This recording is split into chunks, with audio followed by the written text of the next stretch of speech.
Hi everybody and welcome to the Property AI Report. This is your weekly digest of all things property and AI, brought to you by me, Mal McCallion, with a very dodgy voice, and Matt Goddard without a very dodgy voice. Just my normal voice. Just normal Grimsbolian is what you normally call it. Barian. Barian, thank you. So we have another packed show to get through today. I'm obviously going to leave Matt to talk about most of it.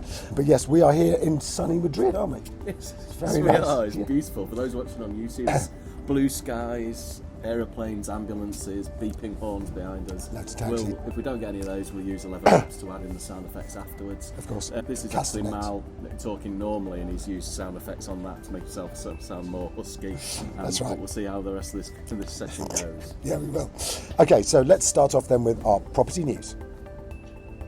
All right, so this week, first up, we've had Zoopla kind of plunging into some big claims around its presence, particularly in London. So it's saying that it's got the biggest choice of homes in London.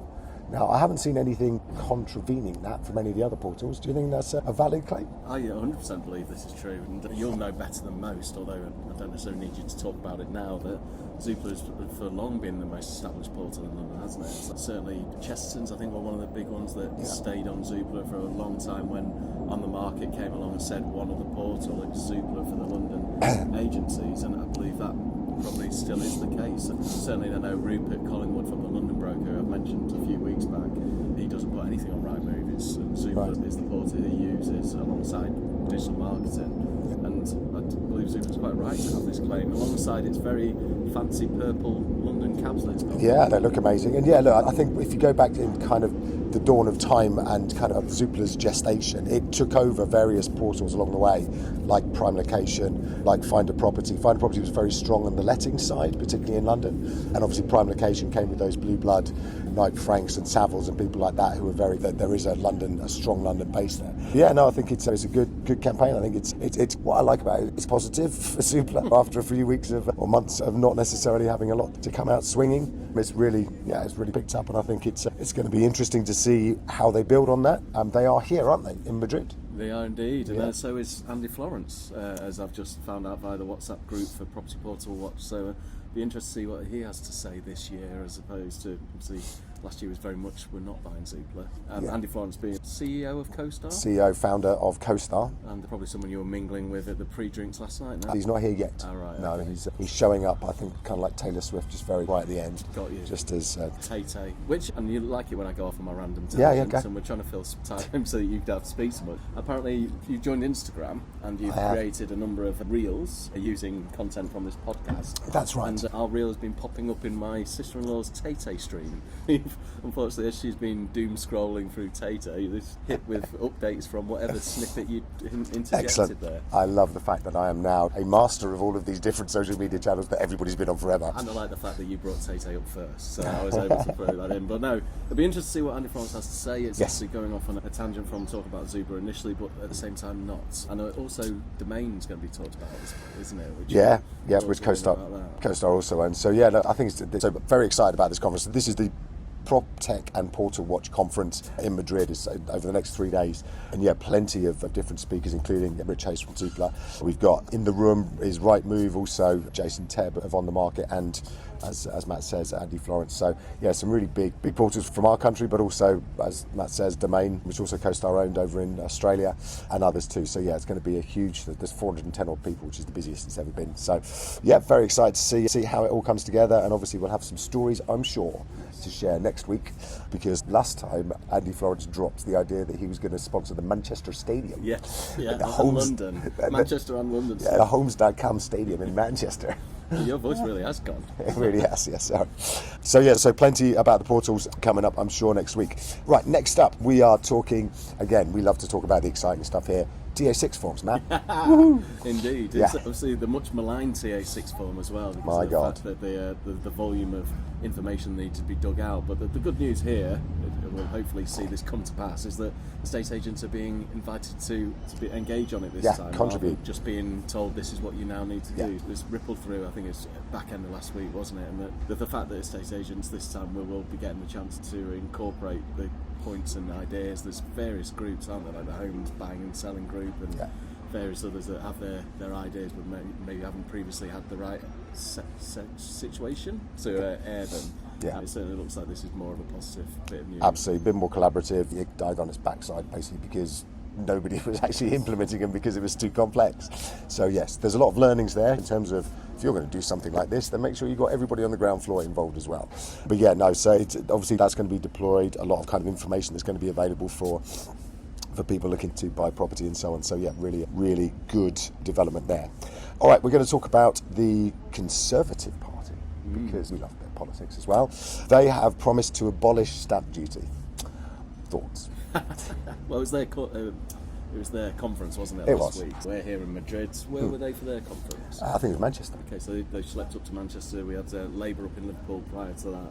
And Kemi Badenoch's come out and say we're just going to abolish it. Just get rid. I don't think they necessarily considered the financial ramifications. I've seen numbers bouncing around about how many billions they need to find to plug this. And whilst we don't talk politics, I think Labour are now being encouraged to also abolish stamp duty. Quite how it comes out in the wash, who knows, but it's certainly a big campaign point, isn't it? Yeah. Do you think it was just purely to spike the Chancellor's budget coming up at the end of November? There's been plenty of other stuff in there. Yeah, Spike her own budget. Add to the pressure of, no, actually, instead of reforming it, just get rid of it. Well, using that point in reform, has Farage come out yet and thrown anything into it? I don't think actually on this particular thing, which is unusual. I'm sure there's a cut somewhere of exactly what he thinks on it. But yes, no, I can't see it happening. It's just too big a revenue generator. It's really, there are tweaks to make to it. It can be made fairer, obviously, all those kinds of things. It is a blocker on certain ways of buying and selling property, but it's just too impractical. Just get rid of wholesale. Yeah, it feels very much like it's a headline grabber and a bit of pressure on Rachel Reeves for the end of November budget. But yeah, even if the Conservatives were to get in, I would almost bet my life on the fact that they will not implement this because it's crazy town. It's a massive black hole to fill, isn't it? Exactly right. All right, those are our property news stories of this week. Let us dive in to our AI and tech news. All right, we really want to get involved in this brand new initiative from OpenAI where they are allowing you to have apps inside ChatGPT. Okay, so essentially the idea is you're chatting away, let's say you're looking for a property, particularly in the States, looking for a property, and it will ask you, do you want to use Zillow? And then Zillow will pop up and then you can just segue quite seamlessly from what you were chatting to ChatGPT about into Zillow. So yeah, it's also got things like Spotify, it's got all sorts of other apps that you can bed into here.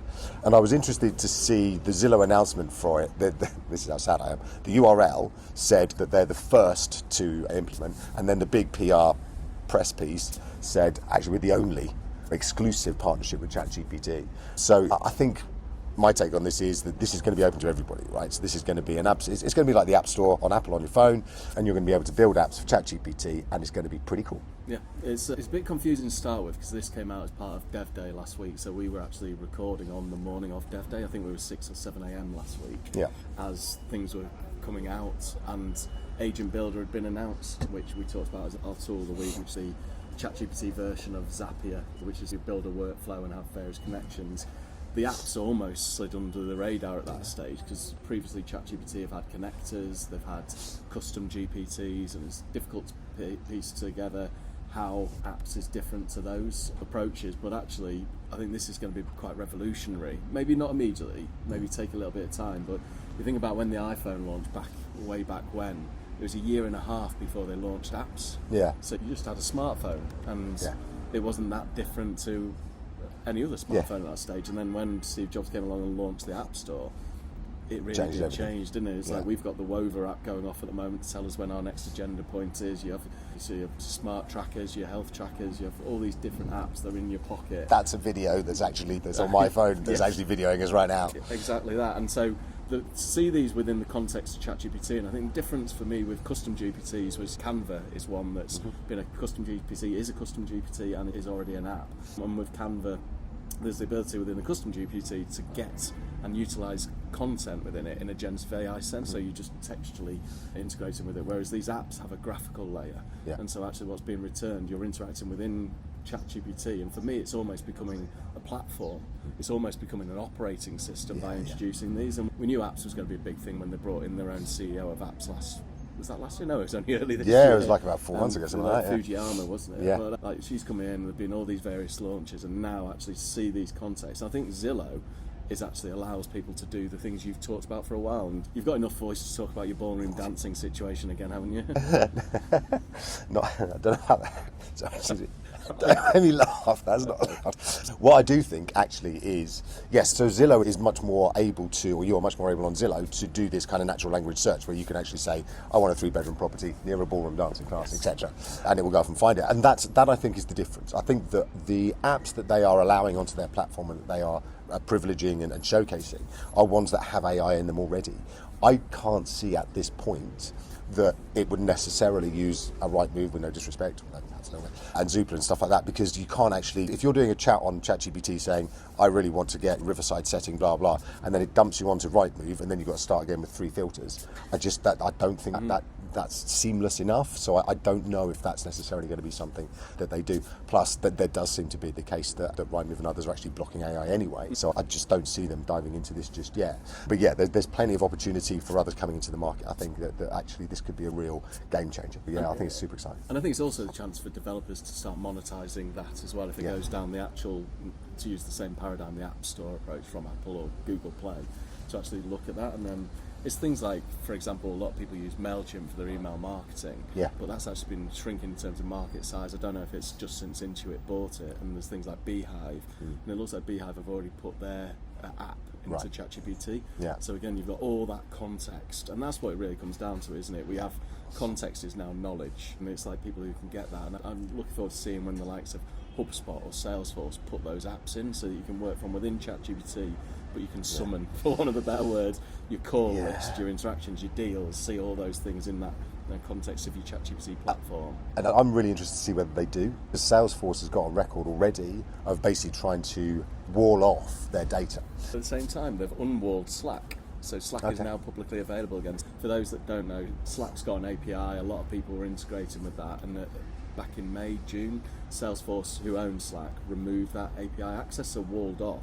But I think Salesforce have now realised that they're losing a lot of context, because by people utilising that, Slack remains the hub. Whereas if you can't get at that context, that knowledge, then you'll go somewhere else. Elsewhere. Exactly that, Absolutely, So I think it's wonderful to see all these kind of tectonic plates shifting, people making decisions and then changing decisions, because actually that's a crap decision. But yeah, it's about actually.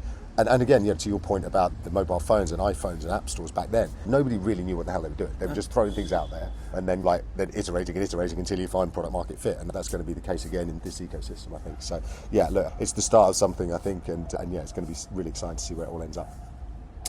Still with OpenAI and ChatGPT, they have launched instant checkout.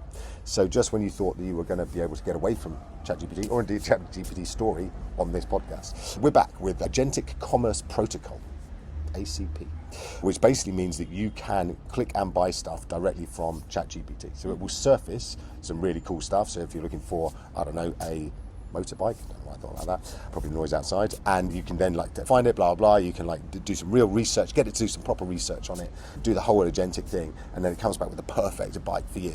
And then assuming the Harley Davidson shop is on there, then you can just click and buy it. Or the robot shops. So is it Walmart now? You can buy robots at.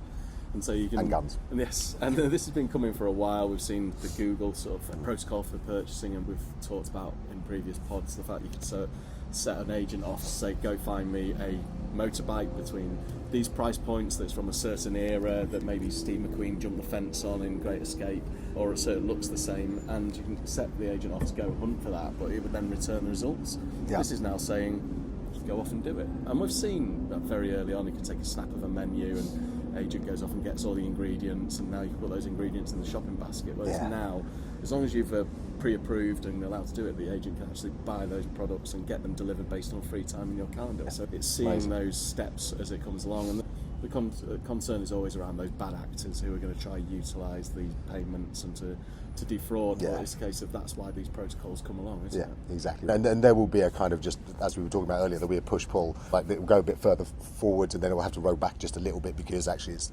insecure and people have found a way to hack into it. But yeah, it's coming to that seamless, I can think it and then buy it. And that's, I imagine, Sam Altman's dream. Yeah, Neuralink.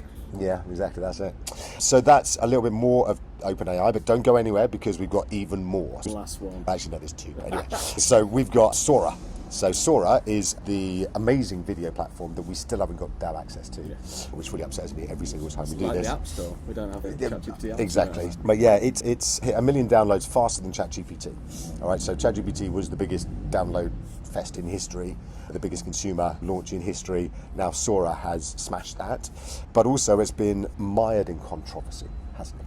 It has. We saw, so it was Cameo we were talking about early on, where I could put my likeness up there and people can then use that to create videos, or create videos of you, Mal, and we talked last week how you can see the drafts of what people are doing for you. Yeah. And also they went out there early on saying that from a privacy point of view you had to opt out rather than opt in.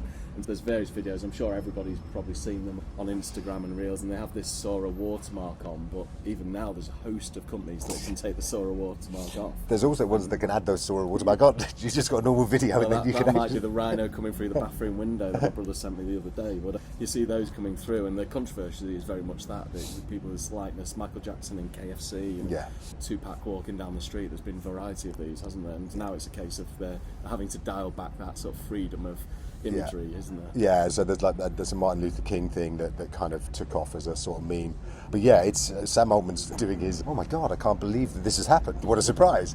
And he's ripped everything from SpongeBob to all of the different Pixar characters, Disney, and the Batman and stuff like that. So it's just a massive copyright issue. We don't call it copyright anymore, though. No, what do we call it? I've forgotten. Yeah, it's not got. Yeah, it's copyright Great instead. information for the podcast. Stay tuned, guys. There's even more information coming your way. But yeah, no. So this whole kind of intellectual property. Let's call it that, shall we, for now? And Sam Altman has gone, oh my God, I can't believe everybody's getting so upset about this obviously. And he's been at front and centre of these kind of controversies already. So I think it's a little bit smoke and mirrors. And obviously this was going to happen. He's managed to get it to this massive launch, and that's what he was chasing, number really. Number 1 in the app market. Exactly. ChatGPT number 2. So that was what he was chasing. So bit of controversy goes a long way. And now, it's been, as they call it, nerfed. Yes. Yeah, Which, and while you're on the kids front, and talk about Nerf, although I appreciate adults use Nerfs as well, only occasionally. And your voice seems to be warming up. Tell me about all this youth backlash. Yeah, there's Mr. Beast, all right, and for those who don't know who Mr. Beast is, he is the biggest YouTube star out there. That's why I don't. And he's called Jimmy something or other. But he's super famous if you are age 25 or below, which we just about don't qualify for, sadly. But I have a 19-year-old and a 16-year-old who know him very well. So he's out there basically saying that AI could threaten creators' livelihoods. All right, so this is, and I know from my kids that actually they're quite anti-AI in some ways, because they listen to these creators all the time, and creators whinge all the time about how this is going to usurp them. I suppose we are. Are we allowed to whinge? Yeah. It's cold, isn't it? Yeah, really cold. Right. I've got a cold. I don't know if I told you that. No, you haven't mentioned it. So it is. So there is a lot of kind of backlash from Mr. Beast and other creators. Also Taylor Swift's fans, who again generally tack towards the sub 25. They accuse the singer of using AI in her Google launch for. It's a scavenger hunt launch for a new album, but in a negative way. It's not, oh, that's fine, she's used it and that's okay. It's no, that's bad. And it's almost this kind of like default antipathy towards AI from the younger generation, I think very much focused around the fact that a lot of their consumption is of Insta, is of TikTok, Snapchat. Absolutely, where all these creators are basically trying to make enough money to live off. Yeah, there's a lot of pushback there. And then the head of Instagram, Adam Mosseri, has come back and pushed back a little bit and just said, look, this is life, guys. Basically, just like Mr. Beast came along and disintermediated the previous BBC and all those kind of channels. Andy Peters, I think, Andy Crane. Exactly, those legends. Yeah. This is what's happening, and it's just the way of the world. It's more worrying, and I was talking to John Hennessy, who's at iVox yesterday, while everyone sort of turns up about that gap that's going to create because of AI between people leaving university and the sort of experienced people. We were talking more in terms of iVox as a voice agent, AI voice agent. Yeah. So a lot of take a support team, you normally have that support pyramid of first line, second line, third line. And third line is the people who got the real depth of knowledge of a product. Yeah. AI voice in terms of handling, or just AI is going to remove a lot of those first and second line support jobs. Yeah. But good companies, and we talked a fair few weeks ago about my experience between TSB and Amazon in terms of TSB wasn't very good, Amazon was great because Amazon offered to put me through to someone on the phone and have them call me. And actually that's where the calls are going to be routed, aren't they? Klarna's got this as well. The calls are going to get routed straight to the very experienced people as and when you give up on the AI. Yeah. I want it, but how do you get to that experience level if you're not going through the first and second line as part of your sort of education process? And I think that we all have to think differently about that, because you're absolutely right that the end goal is the same, which is we need these super experienced people. And historically that has only come from graft and actually experiencing and stuff like that. So we're going to have a different education layer. There's going to have to be really tight and, not just learn by doing, but actually learn by, I don't know, AI telling you or something like that. So I think... Is Mr. Beast talking about things like that, or is it purely just the fact he's not going to be making as many millions, billions, or now we've got gazillions? Yeah, no, he's basically just on a big old whinge, bless him. But yeah, I think it's... And I think we spoke and certainly wrote in the newsletter about these actors who are like whinging about... So there was this actor called Tilly Norwood, which was an AI that kind of came out, and it was launched at the Zurich Film Festival. And Tilly Norwood is entirely AI generated, and you had actors like Emily Blunt coming out going, this is the end, this is like terrible, la la la. And it's just, if I'm a stage actor back in the 20s and the talkies came along in the films, and I'm sitting there going, this is outrageous, we shouldn't be doing this is wrong, this is not entertainment, this is blah blah. And it's the same thing. Yeah. And so actually it's just another phase of creators being disrupted by new creators. And I just do think that, and look, we're all humans with tremendous self-interest, it is just a lot of noise about the fact that essentially technology is overtaking them and new ones come through. Yeah, exactly. All right, we have time for one more AI and tech news story. And it's one of our little favourites, which is about OpenAI and Johnny Ive. Yeah, I would have thought you'd go for that one. Yeah, we love this. So yeah, look, I'll speak for myself rather than speaking for us. Although we're essentially the same person now. We're a bit like Johnny Ive and Sam Altman in the first picture. Yeah, we should do I've that. got the glasses on. We should do that. That's the ident for this week, right? Have you not done that before? Not yet. I definitely am Johnny Ive. Stop making me laugh. I told you. All right. Yeah, essentially they're struggling to find this form factor for their AI device. So this is like the Omni AI device that everybody's going to have in their pocket or on their face or in their ears.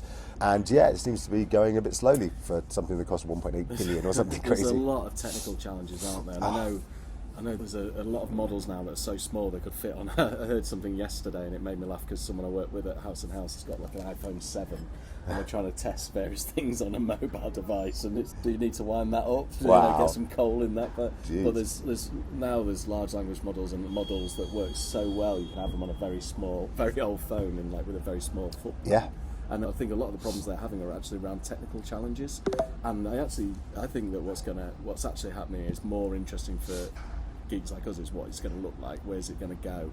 And at the moment, you've seen Claude?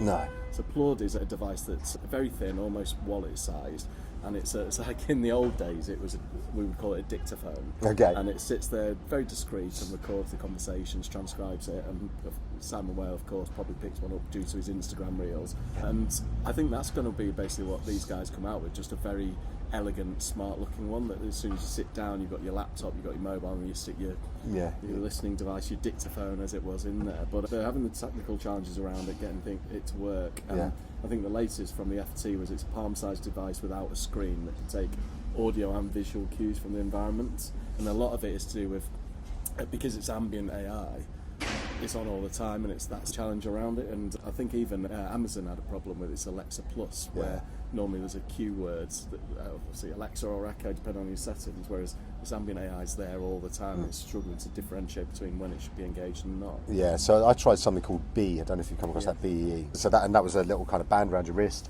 but also it was on your iPhone, your Apple Watch, and essentially it would just record everything. And it was really interesting, but actually, like you said, when you actually looked at the transcript, it was really confused about who's talking, what's important, and it was just like this big kind of just vomit of words that essentially you couldn't really make sense of. Yeah, I think it's still very much in its kind of early stages. There's still lots and lots to work through, but it's moving so fast, I can't imagine that it'll be too long before you can get it to microscopic whatever, and then, where are you going to fit it? And it could be pretty much anywhere. But because, at least I'm obsessed by it. We will undoubtedly return to it in the very near future. All right, that is our tech and AI news this week. Let's move on to our tool of the week. Matt, tool of the week.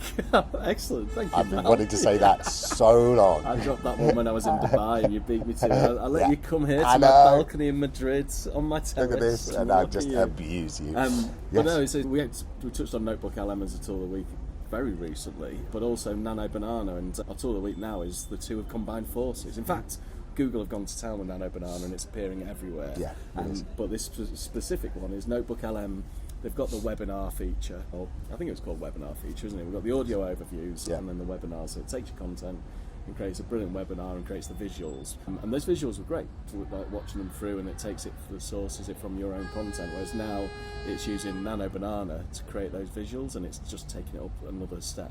And so if you've not used Notebook LM after Mal recommended it on the previous pods, go out there, have a look at it.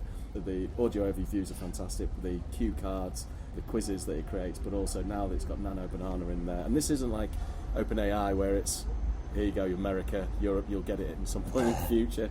It's here, it's now, so you can go off and test this in Notebook LM as it is today. And you don't need to be paying for Google. If you've got a free account, you can use Notebook LM in that. Brilliant. So it's Notebook LM, and I think it's notebooklm.ai or something like that. So go and have a play. Very cool. All right, that is it for this week. Very excited to talk next week about all the things we're about to learn here at the PropTech and Portal Watch conference. Matt, thank you very much indeed. You're welcome. Good to see you. I just want to check one thing actually, Mal. So we were at the ICG event last week. And at the start of the week, you'd said on this very pod that because of AI avatars being so good, that going forward, unless you were wearing an orange shirt, you couldn't be sure it was you. And today you're in a dark blue shirt. That's very true. At the ICG on Wednesday you were in a suit and shirt. I didn't feel it was appropriate to ask in the FAQ section at the end, is this really you, Matt? But was it you? Because you weren't in an orange t-shirt. I was actually, I've been in Madrid for like weeks now. I can tell from the sound. Yeah, exactly. But that's why I'm not so great, obviously. I've just been partying all the time. But yes, no, that's very true. But more for videos and stuff like that. Although, you should probably have added that. Yeah, probably should. But yes, no. So going forwards, if you see any little snippets of me, orange t-shirt, you can feel comfortable that it's and actually... the blue one where you're really hench and younger, that's an AI avatar. No, that's my other twin. Brilliant stuff. All right, listen, have fun out there. Good luck. We will catch up with you again next week. Thanks everyone for joining. Have a great week. Enjoy.